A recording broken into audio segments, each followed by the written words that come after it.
qui n'est pas une finale d'ailleurs, mais une demi-finale, va être particulièrement disputée également, puisqu'il s'agit du 1500 mètres fauteuil catégorie T54. Là, ce sont les Formule 1 du paralympisme, avec ces fauteuils de compétition, et puis avec surtout la star Tatiana McFadden, une médaille d'argent, une médaille d'or pour l'instant, et qui a décidé de participer à 7 épreuves différentes et donc à remporter autant de médailles. Et il y aura donc dans cette première demi-finale, pour gêner Tatiana McFadden, eh bien, il y aura notamment Angela Ballard, l'Australienne, Catherine De Bruyne, la Suisse, Margrethe Van den Broek, la Néerlandaise, et puis pour le Brésil, bien sûr, Maria de Fatima Fonseca Chavez. Alors ça se joue, vous le savez, d'une manière très tactique. Il faut se placer, mais il ne faut pas forcément être devant. Il faut prendre l'aspiration. Enfin bref, il y a pas mal de choses à mettre en place pour réussir un bon 1500 mètres fauteuil, sachant que les 3 premières accéderont directement à la finale, et sachant qu'il y en a une qui a décidé de prendre les devants.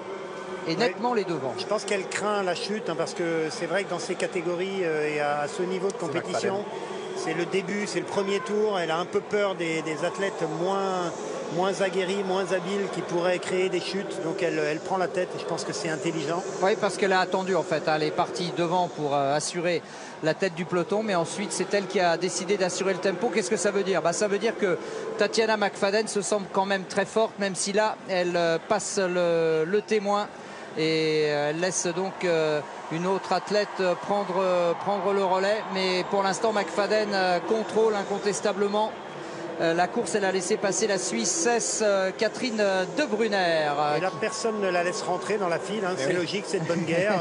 Si on peut lui faire un peu plus de distance, c'est bien, vu que c'est elle la plus forte. Mais ça va l'énerver, hein. Ça va peut-être l'énerver. Mais c'est vrai que là, elle est obligée d'être au deuxième couloir. Et donc... il y a un double inconvénient, c'est que non seulement elle ne peut pas s'abriter alors qu'elle a fait le travail avant, donc c'est pas un vrai relais, puisque normalement on s'abrite et on se remet. Donc, et en plus, elle fait plus de distance. Donc là, c'est la double sanction quand on n'arrive pas à rentrer et retrouver sa place. Ouais, c'est pour ça qu'elle s'est replacée aux avant-postes en deuxième position. C'est Angela Ballard qui, avec son maillot jaune australien, est pour l'instant très très bien placée. Il faut dire qu'elle a de l'expérience, Angela Ballard.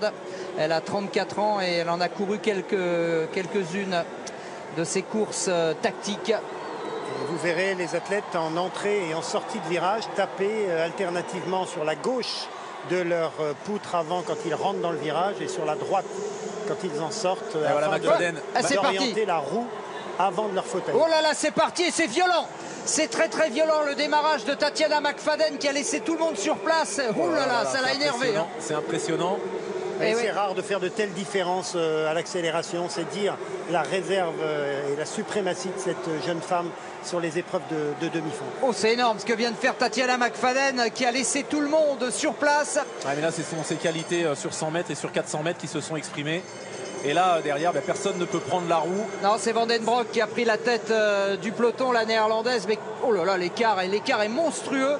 Alors maintenant, évidemment, Tatiana McFadden, elle doit gérer, hein, ça sert à rien maintenant puisqu'on est en demi-finale. Il faut absolument qu'elle s'économise un peu. Je ne suis pas certain que le mot économiser fasse partie de son vocabulaire d'ailleurs quand je la vois là, mais bon. Alors c'est pas toujours simple de savoir exactement ce qui se passe derrière. On n'a pas le droit d'avoir des rétroviseurs sur les fauteuils. C'est interdit. Certains l'ont tenté, mais c'est interdit par le règlement. On peut regarder sur les écrans, mais c'est pas facile vu leur position. C'est pas facile non plus vu la position. Et d'ailleurs, c'est parfois source d'accidents sur les stades. Hein. Cette position penchée en avant où on lève rarement la tête et on voit pas trop venir les obstacles. Ouais, enfin là, elle a compris quand même. Là, elle a compris que personne ne pouvait véritablement la rejoindre, et elle termine très tranquillement Tatiana McFadden qui va s'imposer devant Angela Ballard. Bien, en tout cas, voilà un avertissement sans frais pour toutes ses adversaires. Tatiana McFadden sur 1500 mètres. Bon, sera manifestement intouchable. On retrouve quand même des choses assez comparables avec le demi-fond chez les athlètes valides, c'est-à-dire que vos capacités sur la distance inférieure sont souvent décisives dans la distance supérieure.